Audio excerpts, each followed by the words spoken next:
নবগ্রামে vote প্রচারে এসে ISF প্রার্থীর থেকেও কম মার্জিনে ভোট পাবে তৃণমূল, এমনই মন্তব্য করলেন বিজেপির প্রার্থী।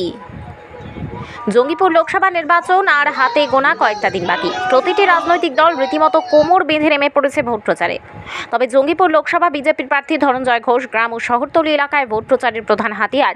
বিডি শ্রমিক ও পরিযায়ী শ্রমিকরা বঞ্চিত, সেদিকে নজর দিয়ে জোর কদমে প্রচারাভিযান চালাচ্ছেন বিজেপি প্রার্থীরা। ভোট প্রচার নিয়ে নিজ নিজ রণকৌশলে প্রচারাভিযান চালাচ্ছেন। জঙ্গিপুর লোকসভার হেভিওয়েট 3 জন প্রার্থী নির্বাচনে লড়ছেন। এরই মাঝে তৃণমূল দলের চিন্তার ভাঁজ ফেলেছেন আইএসএফ, আর ভোট কাটাকাটি জাঁতা করে পড়েছেন তৃণমূলের জেরে। মন্তব্য করে বিজেপি প্রার্থী ধনঞ্জয় ঘোষ বলেন, এই লোকসভায় 4 লক্ষ বিড়ি শ্রমিক, 2 লক্ষ পরিযায়ী শ্রমিক, 6 লক্ষ সাধারণ মানুষ যেভাবে বঞ্চিত হয়েছেন, সবকিছু বিবেচনা করে দেখে বলছি, এবারে নির্দল ও আইএসএফ থেকেও কম মার্জিনে ভোট পাবে তৃণমূল। জঙ্গিপুর লোকসভা নির্বাচনে আগামী 7ই মে সেই নির্বাচনে জয়ের আশায় দিন গুজরান করছেন বিজেপি প্রার্থী। এদিন বাড়ি বাড়ি প্রচার শুরু করেন। দোকান ব্যবসায়ী ও পথ চলতি এবং কচি কাঁচাদের মাঝে ক্রিকেট খেলে ভোট প্রচার করেছেন। এই প্রখর রৌদ্রকে মাথায় নিয়ে প্রার্থীর একটাই বক্তব্য, শান্তিপূর্ণভাবেই সম্পন্ন হোক লোকসভা নির্বাচন। রাজনীতির ময়দানে যেই জিতুক, কোনোভাবেই হিংসার রেশ পরিবার বা গ্রামের মানুষের মধ্যে যাতে না পড়ে, সেই আবেদনই করেছেন প্রার্থী। তবে ভোটের ফলাফলের দিকেই তাকিয়ে রয়েছে এলাকার মানুষ। কে শেষ হাসি হাসবে তা সেই দিকেই অপেক্ষা করতে হবে। আরও কয়েকটা দিন অপেক্ষারত থাকতে হবে আমাদেরকে। যে বিশ্বাসঘাতকতা করেছে, মানুষের উন্নয়ন থেকে ব্যর্থ হয়েছে, তাতে এবারের জনগণ, এই জঙ্গিপুর লোকসভার জনগণ, বিশেষ করে 4 লক্ষ বিড়ি শ্রমিক যেভাবে বঞ্চিত হয়েছে, বিশেষ করে 2 লক্ষ এই লোকসভার পরিযায়ী শ্রমিক পেটের টানে, রোজগারের টানে, পরিবারের ভালোভাবে বাঁচার জন্য তাদের 2 লক্ষ পরিবার অন্য রাজ্যে যেতে হয়।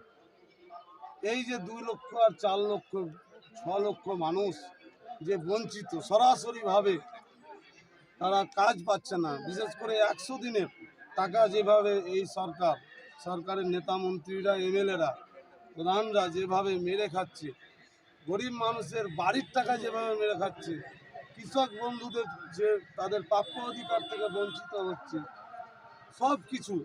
সব কিছুকে মিলিয়ে যদি আপনি ধরেন, এবার অন্তত সিপিএম কংগ্রেস তো নয়, তাদের দূরবীন দিয়ে দেখতে হয়। তৃণমূল এবার ওই নির্দল যারা দাঁড়িয়েছেন কিংবা আইএসএফ যারা দাঁড়িয়েছে, তাদের থেকেও ভোট কম পাবে, এইটুকু নিশ্চিত। জনগণের যে এত আশীর্বাদ, মনে হয় আপনাকে আমি এই জঙ্গিপুর লোকসভায় এইটুকু বলতে পারি, এখনো পর্যন্ত আমি গাড়িতে চাপিনি। আপনারা দেখেছেন, গাড়ির ওপর থেকে হাই হ্যালো করি।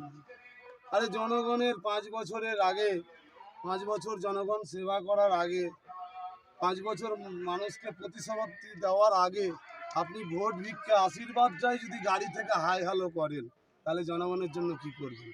আমি যতই রোদে যাচ্ছি না কেন, যতই গরমে যাচ্ছি না কেন, আমার কাছে এটা কোনো কিছু মনেই হচ্ছে না।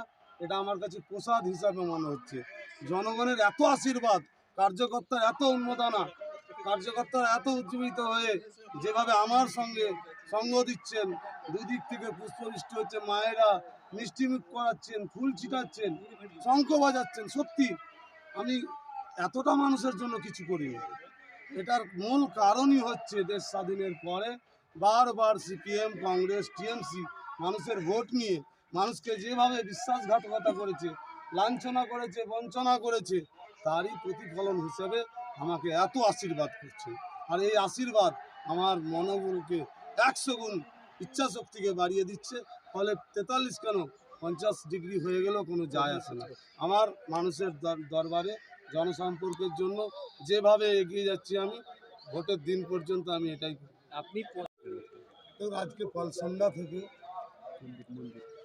পলসান্ডা থেকে আমরা সিধে কীটেশ্বরী মন্দির, আপনারা জানেন মা কীটেশ্বরী মন্দিরের আমাদের দেশের প্রতিমন্ত্রী, পঞ্চায়েত প্রতিমন্ত্রী, উনি এই কীটেশ্বরী গ্রামকে আন্তর্জাতিক গ্রাম হিসেবে ঘোষণা করেছে এবং সেই কীটেশ্বরী মন্দিরের নামে 300 কোটি টাকা ফান্ডিং দিয়েছে।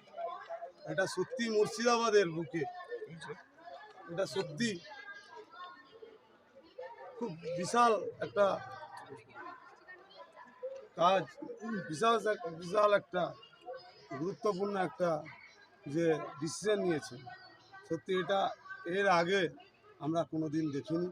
আর সেই কীটেশ্বরী মন্দিরে প্রণাম করলাম, প্রার্থনা করলাম, জনগণের হয়ে প্রার্থনা করলাম এবং জনগণের সেবা যেন করতে পারি, এবং তার সাথে সাথে আমাদের একজন এমপি মিনিস্টার নরেন্দ্র মোদীজি মন্ত্রিসভার একজন সদস্য, সে যেভাবে আপনার মন্দিরের জন্য 300 কোটি টাকা আপনার ফান্ডিং করেছেন উন্নতি তহবিলের জন্য, একই রকম আমি যদি আশীর্বাদ পাই তাহলে 300 নয়, আমি আরও 300 কি 500 কোটি টাকা মন্দিরের নামেও করব, জনগণের নামেও হাজার হাজার কোটি টাকা যেন কাজ করতে পারি। এই আশা প্রার্থনা জনগণের জন্য করেছি, আমার জন্য। বলছি আজকে তো